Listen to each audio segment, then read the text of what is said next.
Afternoon. We have seen the earlier transport layer protocol. We have seen the first transport layer protocol in the earlier lecture. And today we will be seeing the next transport layer protocol, which is Transmission Control Protocol or TCP. So what we have seen already is UDP, User Datagram Protocol. Now we have seen that UDP was connectionless and unreliable. Comparatively, TCP will be connection-oriented protocol. That is, it creates a virtual connection between two TCPs to send data. In addition, TCP uses flow and error control mechanisms at the transport level. So we have already studied about data link layer flow and error control mechanisms in detail. You can refer to what is flow and error control mechanisms of data link layer with unit 2. So in unit 2 lectures, you will find a separate video lecture for flow and error control. You can refer to that. Now we will see the same concept of flow and error control, how it is implemented at the transport layer. So TCP, like UDP, it is also process to process.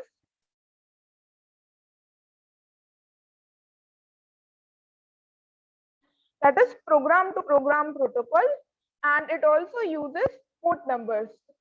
So basically, all the protocols that we are using in the transport layer will use port number, and port number plus IP address is equal to socket address. This concept is already seen in the lecture Introduction to Transport Layer. Now, after that, UDP, as I said, is connectionless. So let me just mention it again because these points are important. So UDP is connectionless and unreliable. But TCP is connection oriented protocol. That is, it creates a virtual connection between two TCPs to send the data. And it also uses flow and error control mechanism. For this reason, it is also a reliable transport protocol. Now we have seen the difference already between connection oriented and connectionless, reliable and unreliable. So this is a reliable transport protocol. It adds connection oriented and reliability features. So whenever we are talking about TCP, it will add connection oriented features and reliability features to the services of your IP protocol. So before proceeding further, we will discuss the TCP services. So yeah, let's see that what are some of the TCP services. First is TCP is a process to process communication.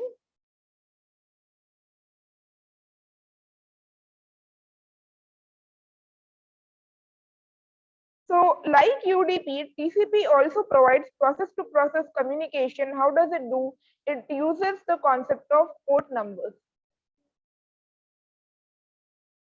It uses port numbers, and we have seen the port numbers as these. So these are the port numbers. Few of them we have already seen while studying UDP, like echo, discard, daytime. The same port numbers were used in UDP also, and few of them are new.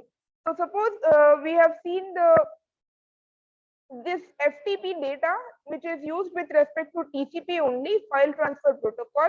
Then for file transfer FTP, we will have two port numbers. One will be for the data connection, the other will be for the control connection. So we'll see both of these in a bit later. And then we have this telnet, which is terminal network. Then SMTP in the earlier UDP, don't just get confused with SNMP and SMTP. SNMP was simple network management protocol, and this is simple mail transfer protocol. Then we have the DNS, domain name server. BootP was with respect to UDP also. Then there is Finger, HTTP, and RPC.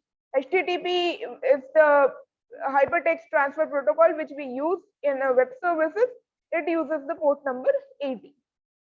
Now we have the stream delivery service. So this is the first TCP functionality or TCP service was given as process to process communication. The second one was stream delivery service. So TCP as we have already seen in the earlier class that UDP is basically, UDP does not send the data in the stream, it sends each packet individually. So TCP, unlike UDP, now we are talking about TCP. TCP, unlike UDP, is a stream-oriented protocol. In UDP, a process sends messages with predefined boundaries. So TCP basically is a stream-oriented protocol. That is, it sends the data in a stream of bytes. So in the case of UDP, each packet is placed in the IP datagram individually. So we have a user datagram packet first. This is with respect to UDP, the earlier protocol. So UDP places the packet in a user datagram, which is then placed in the IP datagram.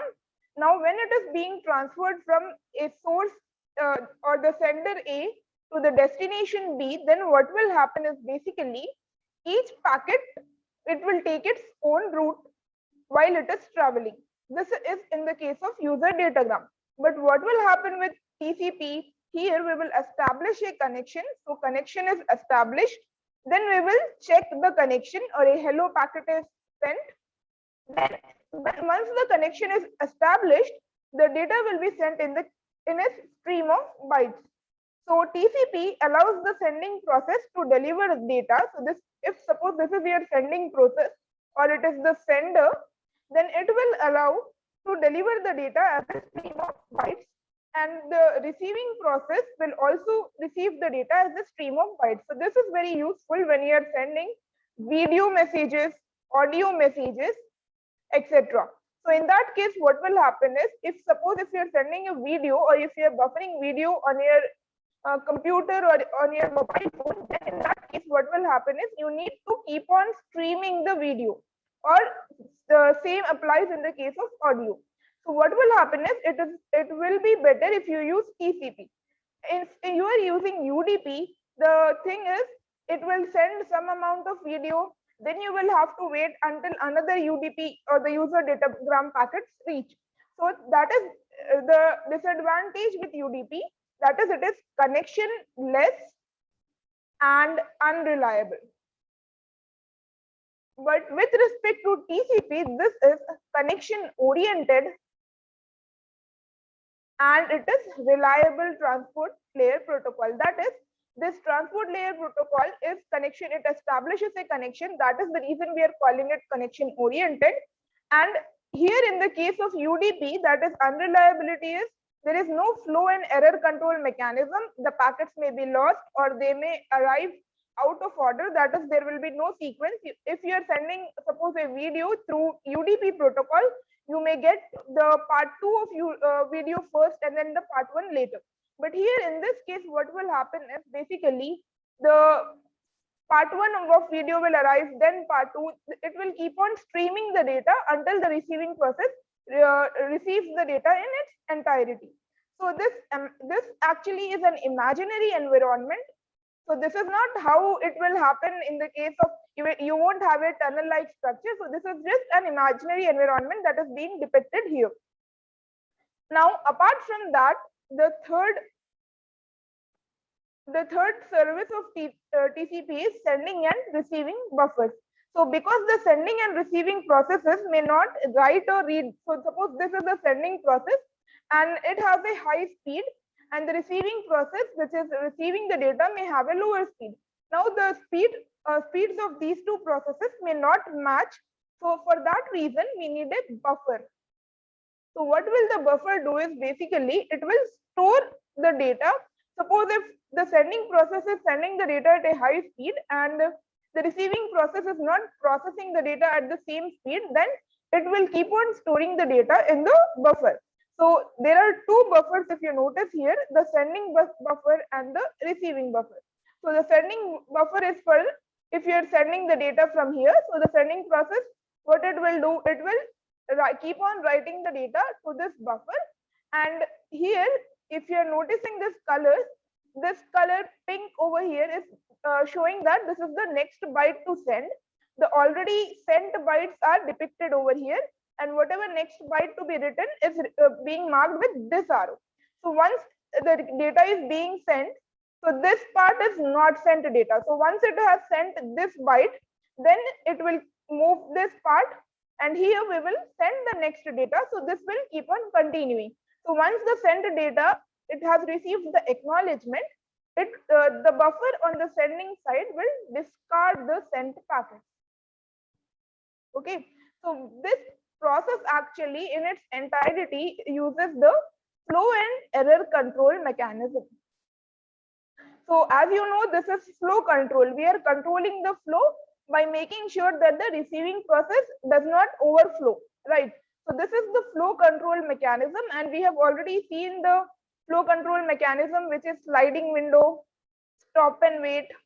This we have already seen in unit 2. So you can refer to those lectures to understand the flow control, but this is how we are maintaining the buffers on the sending side. Similarly, on the receiving side also, we will maintain the buffer. Whatever data has been read is shown over here. So this is the next byte to be read, and whatever data has been received, etc., we will show with the help of this diagram. So this figure shows the movement of the data in one direction. At the sending side, the buffer has 3 chambers. So here you can see there are 3 chambers. The first is the white section. So the white section refers to the empty chambers or empty which we can fill with data. White refers to the empty chambers. Then the gray area. So this is the first one. Then what is the gray area? The gray areas hold the data which has been sent but not yet acknowledged. Once it is acknowledged, we will discard it, and TCP keeps this bytes in the buffer until it receives an acknowledgement. So this gray area, until it receives an acknowledgement, TCP will keep it. Now what about the colored area, this pink area? It contains the bytes to be sent. So this pink area is the bytes which need to be sent.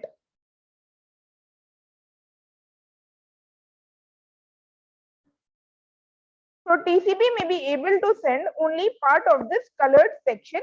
This could be due to the slowness of the receiving process or perhaps congestion in the network. Now, the operation at the buffer site is simpler. It has only 2 areas. One is the white area.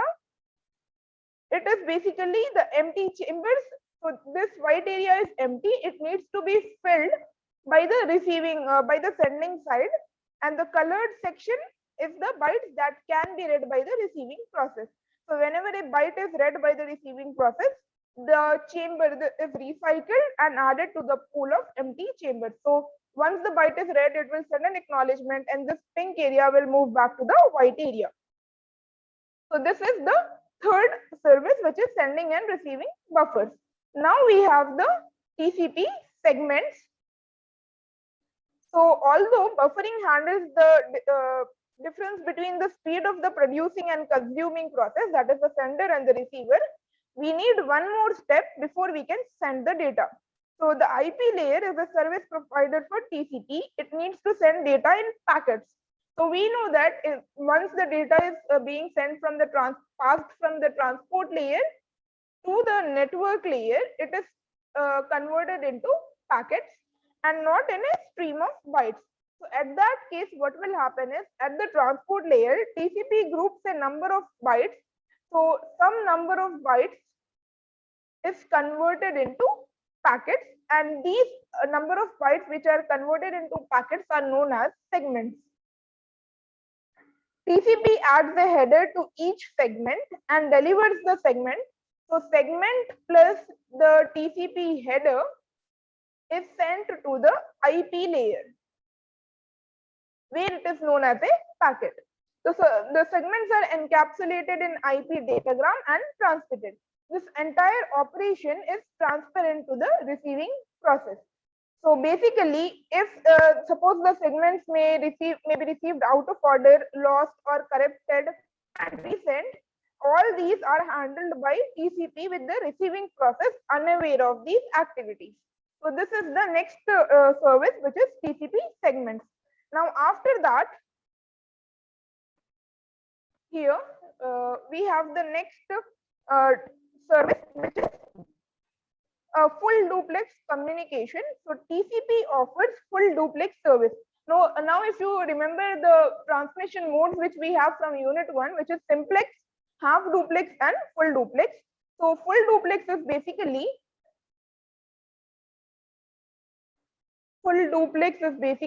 data can flow in both the directions. Full duplex here, and the data can flow in both the directions. This is known as full duplex communication. So at the same time, data is flowing in both the directions.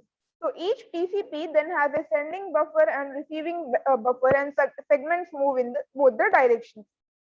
Also, what is another service which we have already studied? Another service is the connection oriented service.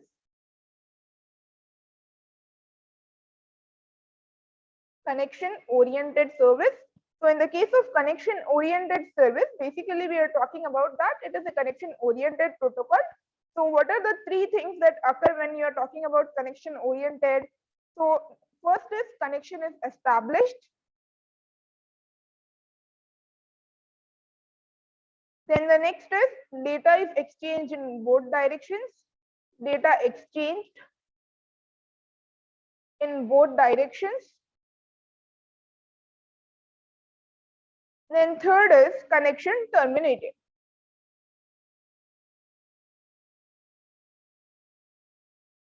So these are the three steps of connection oriented service.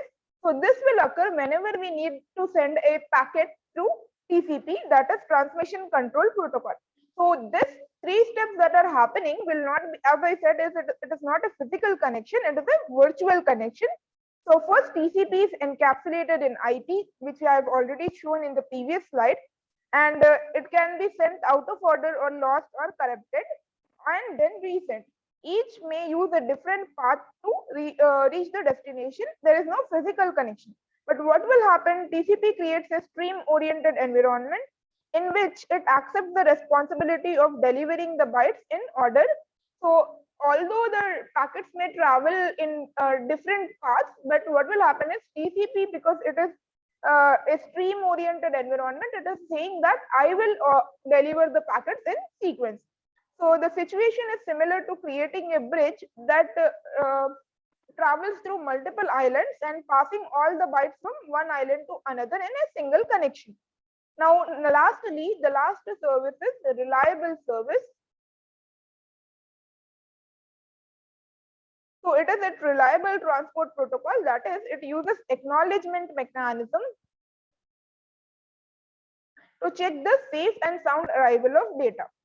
Now we will just revise all these services once again. So first is the process to process communication. This is an important LAQ. So if you remember the subheadings, you may get the content easily. So first is process to process communication. Then we have stream delivery service. Then we have sending and receiving buffers.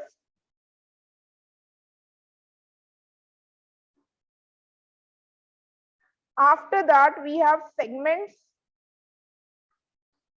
then full duplex communication,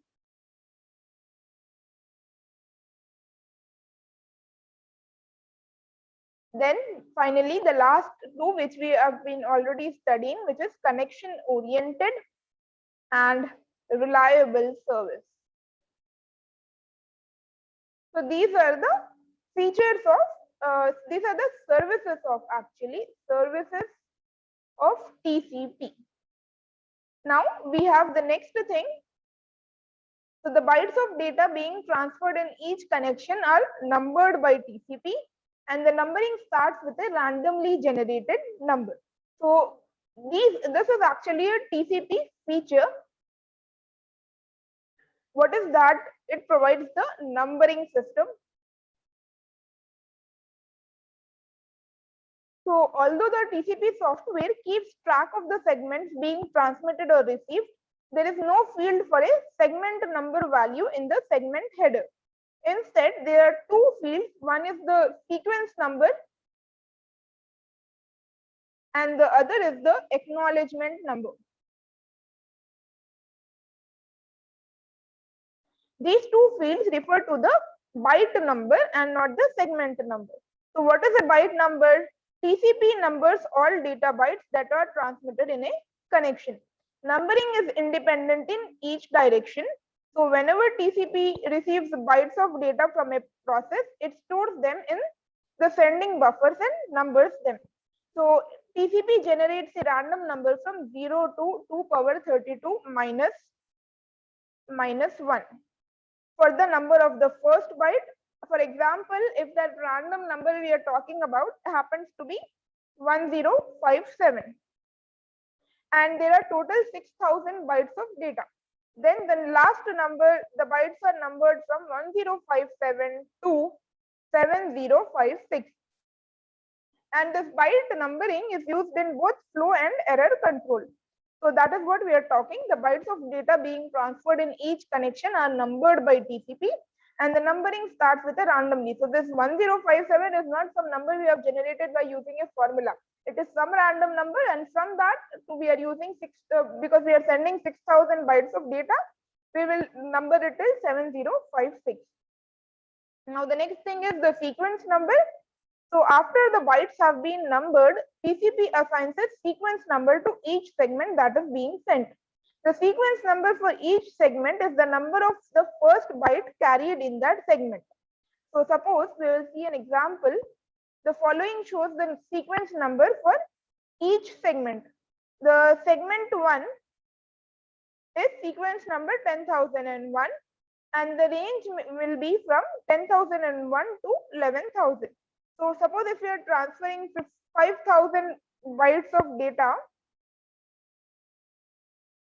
and each segment, and there are 5 segments, that means each segment is carrying 1000 bytes, right? So the first sequence number will be from 10,001 to 11,000. Then the second sequence number from 11,001 to 12,000, etc. So this is the way we show the sequence number for each segment. So the value in the sequence number field of a segment defines the number of the first data byte contained in that segment. Okay. Now we have the next thing, acknowledgement number. So the value of the acknowledgement number field is in a segment defines the number of the next byte a party. So basically, whenever the receiver is expecting the next packet, it will make that as its acknowledgement number. So the acknowledgement number is basically cumulative. Okay. Now we have the TCP segment format. So TCP packet, a packet in a TCP is called segment, and this is the header of the TCP. First we have the source port address. This is a 16-bit field that defines the port number. So we know that the port number is from 0 to 2 power 15 minus 1. So this is 65,535. So this field is the source port address. Then we have, so the same thing we had in UDP also. We had the source port address and the destination port address. Then the difference is here we will have a sequence number and an acknowledgement number. So this is for the concept of flow control. Okay. Now we have this in the case of sequence number, this is a 32-bit field and it defines the number assigned to the first byte of the data.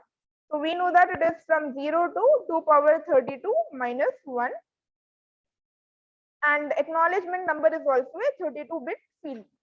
After that we have the header length. This 4-bit field indicates the number of 4 byte words in the TCP header, and reserved are for, this is a 6-bit field reserved for future use, and these red markings are the flags.